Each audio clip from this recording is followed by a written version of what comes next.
Good afternoon. Hello. Thank you very much for coming along. Thank you for waiting. This is the final presentation today. We've done 4 already. This is number 5. Anybody seen one already? Any super fans? Yeah, there we go. Fans coming back for more. So this session is all about growth online, what's been going on. How do we know what's been going on? Well, IMRG have a panel of retailers. So there's about 200 of them. Here are a bunch of their logos, even more. Every single week, these retailers and more send us a file that says, here's what we have sold on our website. They tell us how much money they've made, how many orders they had, the traffic that came to their website, and they break it out by product category.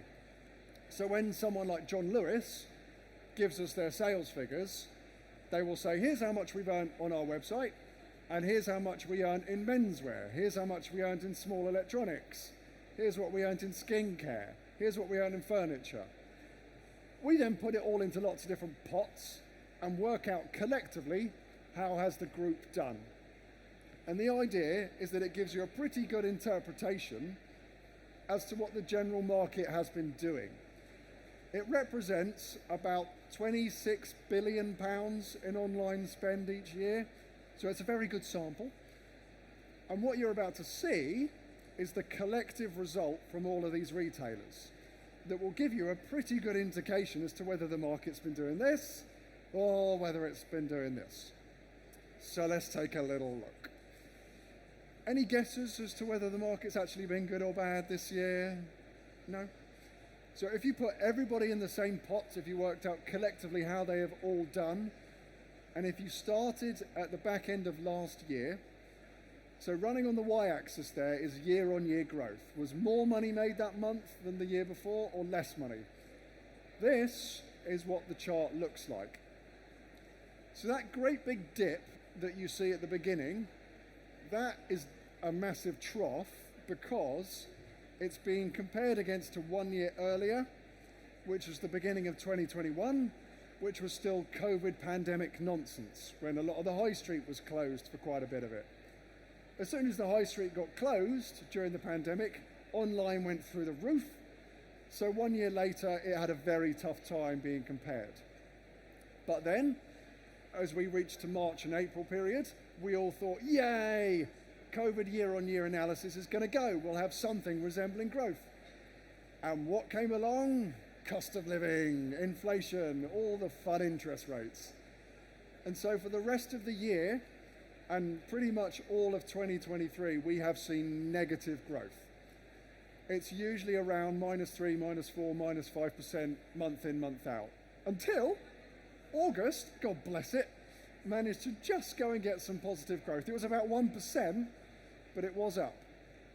Year to date, the market is down 2.3%. So if you worked out all the money that has been spent online between January and the end of August this year and compared it to January, end of August last year, we are down 2%.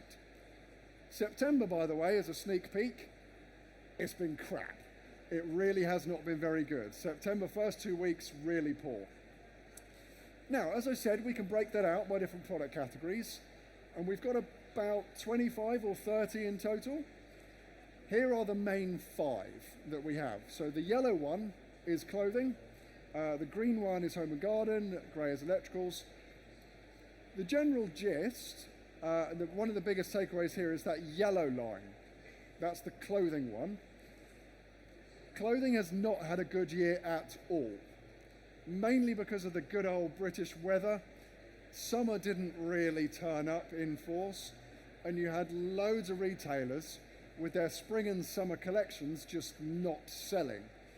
We were all in our houses in July going, it's raining outside, and retailers are trying to sell us shorts and flip-flops. Wasn't really working, so growth for clothing has not been very good. Health and beauty, on the other hand, has done quite well. That's the pink one. Overall, year to date, these are the numbers to show you how the market has been doing so far this year. And you can see health and beauty is in the lead. Gifts, by the way, has tanked this year. And it's pretty much tanked since cost of living. Our assumption is that people in a cost of living crisis, you are tightening your wallets. The idea of gifting has become a little less expenditure-wise. You're going to reduce that amount just a little bit. During COVID heydays, everyone was like, yeah, let's send our friends some gifts, let's send them something in the post. Consequently, when wallets are a bit tight, it's not done very well. Also, gifting, something interesting. When we actually looked in the data as to which types of gifting retailer were doing well and who wasn't, it was the retailers who are multi-category, so like a department store, who sell clothes and sports and electronics and also gifts. Those guys were doing very well. But the specialists who just sold gifts, they are not doing very well at all. The theory is that people going out shopping, buying themselves something, go, oh yeah, I'll buy that gift at the same time whilst I'm doing it, instead of making the dedicated purchase to that specialist gift shop. All the other categories here, this is one that you might want to get a photo of, lots of data on it on the slide. It's basically all of our little granular product categories showing you who's done well and who hasn't. Small appliances has done really well. A lot of the electronics has done okay this year if you look at some of those categories. Men's beauty, not done very well. And gardening, once again, the British weather comes in and ruins the day. If you're a gardener, if you are a garden website trying to sell anything to do with greenery, soils, plants, you've had a very tough year. Now, let's go back to this chart that I showed you at the beginning. This is everyone combined, all those retailers that you saw in one big pot. We can break them out by what we call market tier. So whether they are budget retailers, that's going to be someone like New Look or TK Maxx, perhaps, in our categorization. Mid-market, an example would be someone like Marks and Spencer's, or Boots, perhaps, kind of right down the middle, normal pricing, average amounts. And then premium, that's going to be someone like The White Company or Ted Baker, a little bit more expensive. This is how those three types of company have performed. So we put them all into one pot and show you how it's done. Look at the yellow line. The yellow one is the budget retailers. So as we were coming out of the pandemic influences at the bottom, that trough, the yellow line is at the bottom. It was the worst performing one. But as soon as we start to hit the cost of living crisis and wallets are getting tightened, the yellow line starts to make its uprise. The budget retailers are starting to do better. It makes perfect sense. You're thinking about your wallet a little bit more, so you shift down ever so slightly in terms of what you're going to spend to go to those budget retailers. Overall, year to date, you can see the numbers there. It is the only one that's, oh, that should be negative. Premium is -7, not +7, sorry. It's the only one that's positive, +1.4, the other two are negative. Now again, we can split the data out by format. So everyone in our retail database tells us whether they've got physical stores or not. So Marks and Spencer's quite clearly have physical shops. We work out how the websites of those retailers are doing in comparison to the retailers that are purely online. And this is really interesting. It's the websites of the companies that also have stores that have had a really good year. And if you actually work it out so far across the year, it's those multi-channel retailers. Again, I've got the positives and negatives wrong, apologies.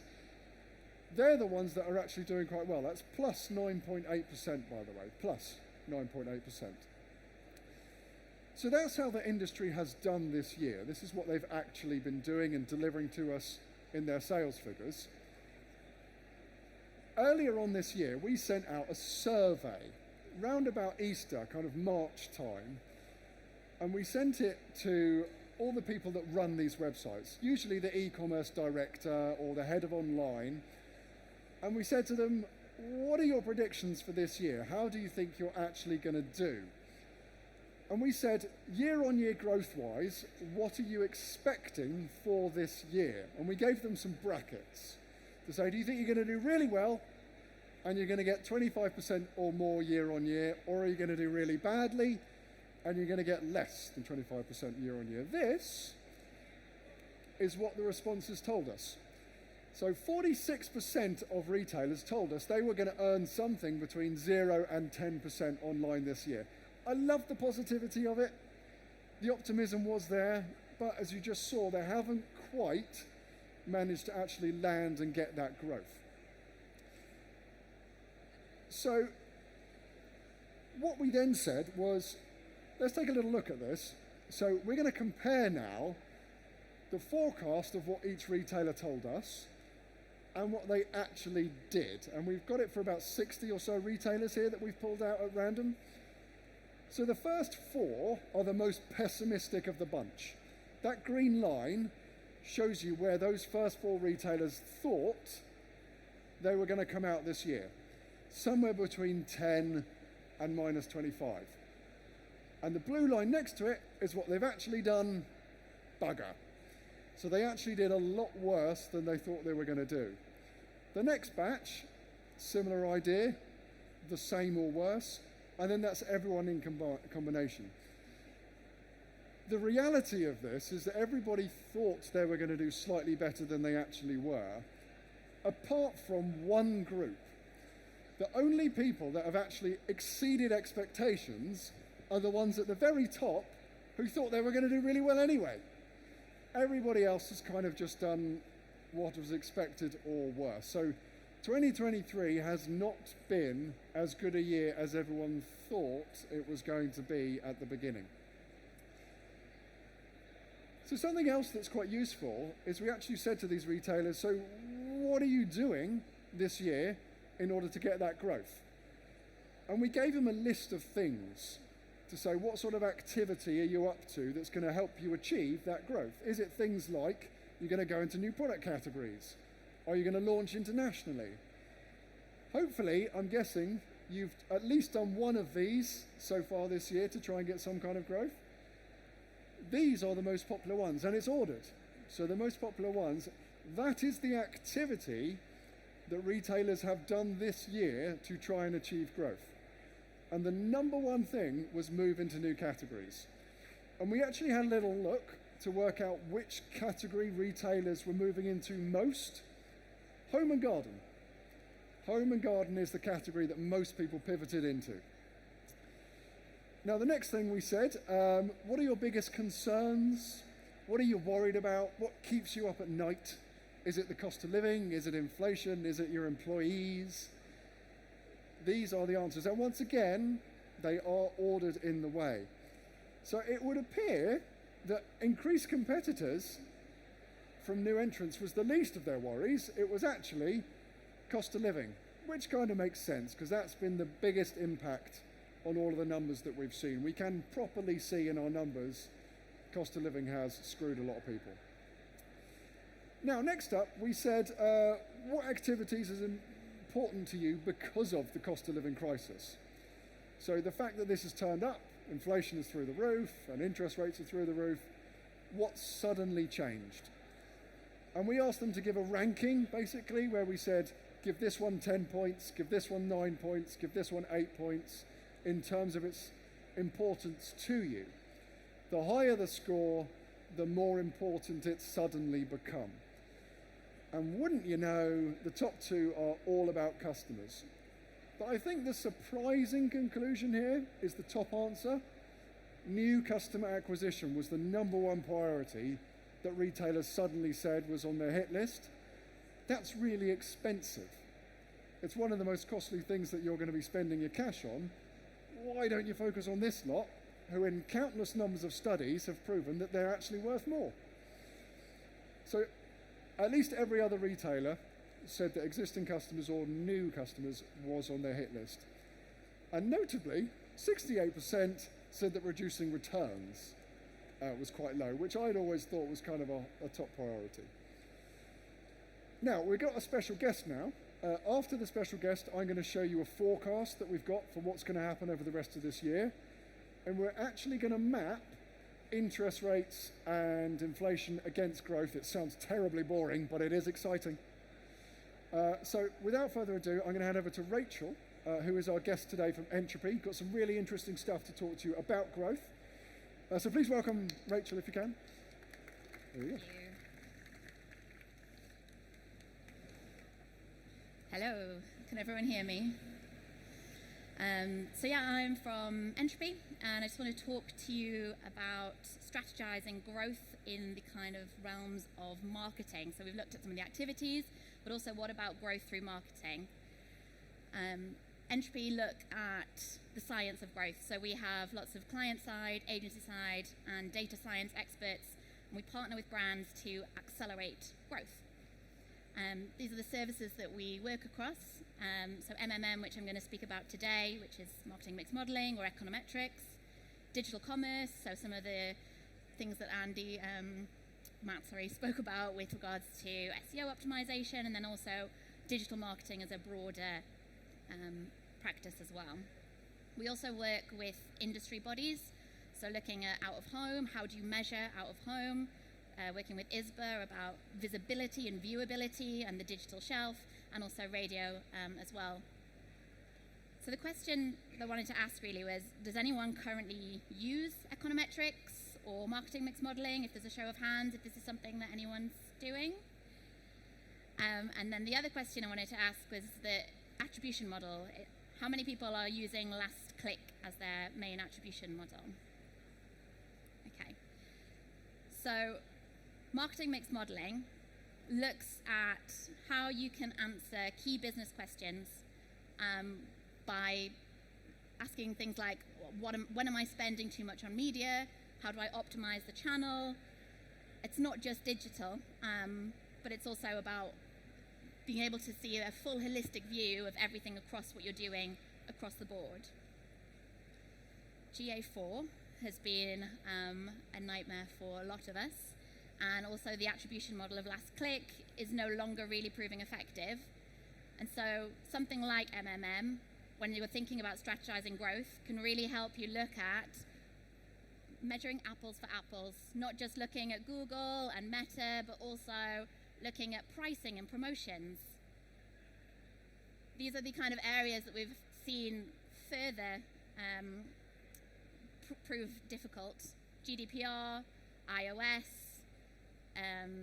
kind of privacy directives, particularly that are coming into Europe at the moment as well. And again, it's beginning to really challenge us with attribution and measurement of our marketing activity. So the new attribution model of MMM looks at the best of platform solutions. So we're not saying give up your platform solution, but if anyone's coming with a silver bullet saying this is going to give you the answers to everything, it's probably not. It also needs to be considered alongside statistical attribution and experimentation. It's more important than ever to really look at these three things all together.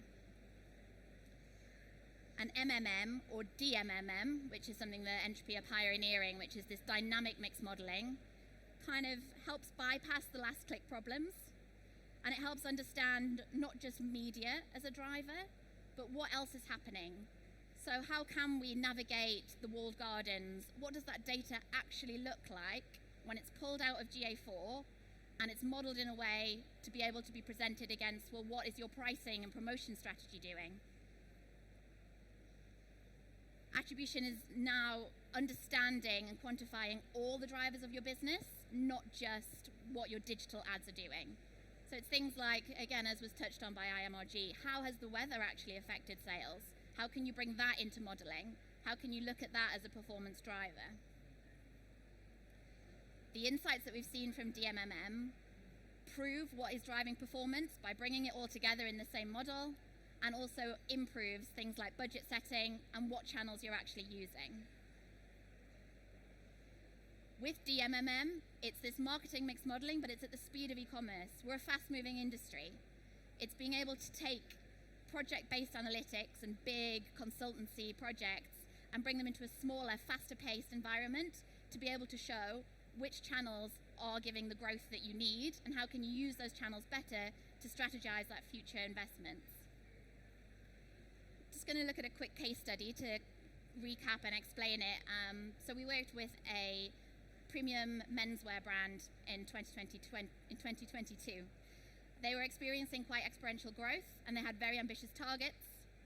And we were asked to identify what was driving that growth and how could the business scale even further to meet demands.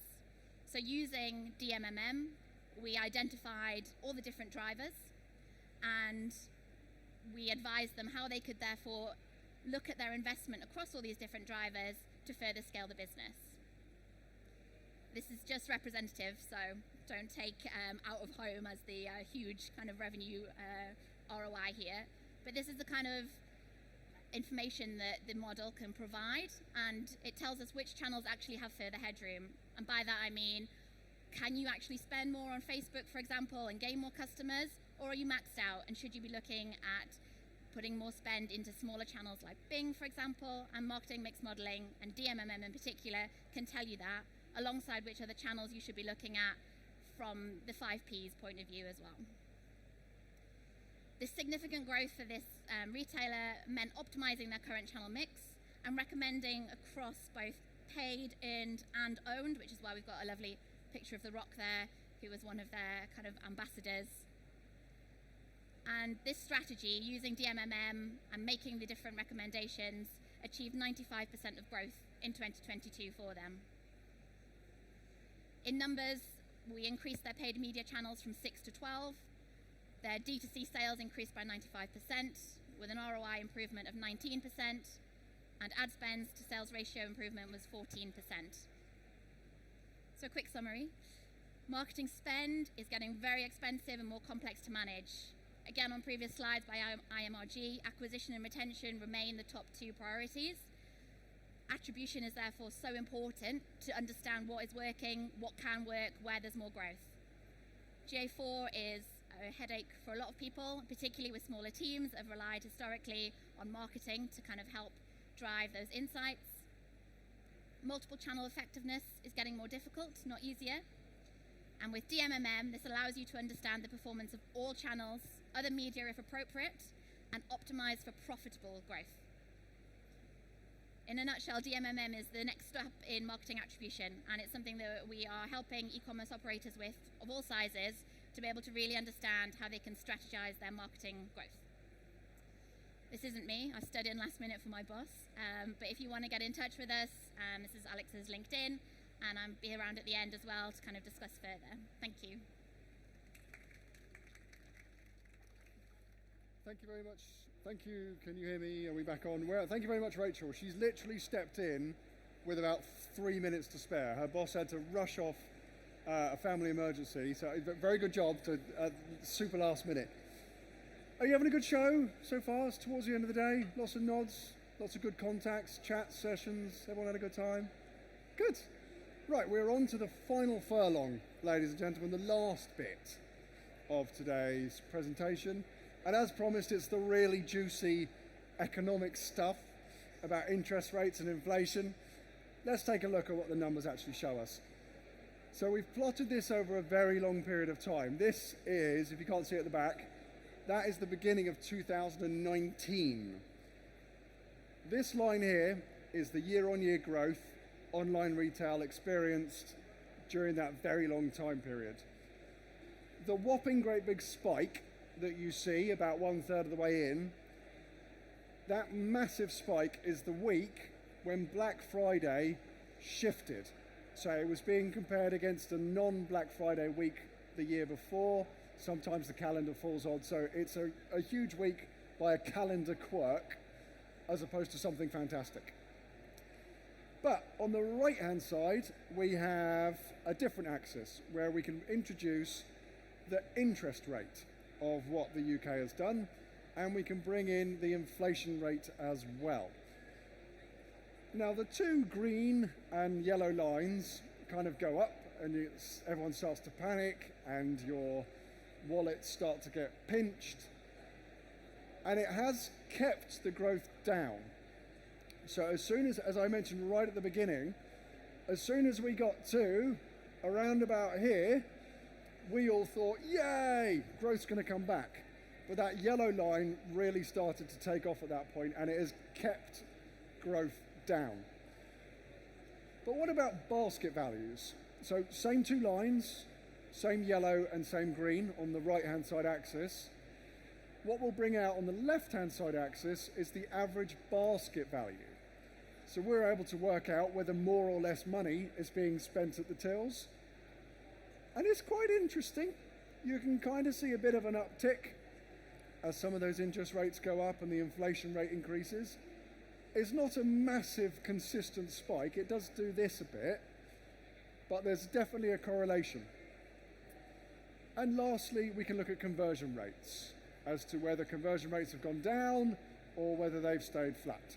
And to be honest, they've pretty much plateaued, I think is the phrase. So granted, there are some big peaks and troughs. This is Black Friday and Christmas, Black Friday and Christmas. But and for everybody over here, Black Friday and Christmas, Black Friday and Christmas. But generally, conversion rates have started to go down ever so slightly with a bit of a plateau, thanks to this inflation and interest rates. Now, the very last thing we have for you today, the final piece of the puzzle, is what's actually going to happen over the next 3 months that we have left of trading for this year. Now, at the start of every single year, IMRG get the calculators out and we do a load of trend lines and we crunch the numbers and we work out what we think is going to happen over the following 12 months. We go into all of our data sets and go, right, where is the trend line for this going? So back in January, we stood up and did this. We said, right, that's what the year did last year. That was 2022, that you've seen a few times now. And at that moment in time, it was January, and we said, right, here are 3 scenarios for how we think the following 12 months is going to go. And we basically came up with an okay trend, that will be the yellow line, that's if it's as expected. We then had a green line that's going to be if things are quite good, if you know what, actually it's all right, this is how it will perform. And then we had a red line that's actually, it's going to be a bit rubbish. So that is what we think could have happened. Would you like to see how that actually maps out against what turned out? Do we know what we're doing? Or are we... That's not bad. That's okay. It's actually come out not too bad. We have forecast a bit of an uptick towards the end of the year. So we're thinking October, November, December should start to show a little bit of positive growth. So by and large, the forecast has been roughly okay. It's kept in line somewhere between good and average. But we reckon the next 3 months, if our forecast is correct, you might get a little bit of a rosier finish to the end of the year. Here's to hoping, ladies and gentlemen. But if you like this sort of stuff, if you find it interesting, if you want to benchmark yourself against other retailers, all of this information is kept on a dashboard that we host. It's this wicked tool that sits on our website. You can log in and it'll overlay your sales data against the rest of the market. If you want to come to events, we host like an event every single week at IMRG. If you want to be part of our community, you can do it for free. All you need to do is speak to Handsome Jack, the man at the back, who's got his hand in the air. There he is. Go have a word with Jack at the back. And if you'd like to have a go on that dashboard for free, take a little photo of that QR code. It will send you through to our website, and we will give you 1 month for free where you can access all of our goodies. And with that, ladies and gentlemen, we're done. Thank you very much for watching. Thank you.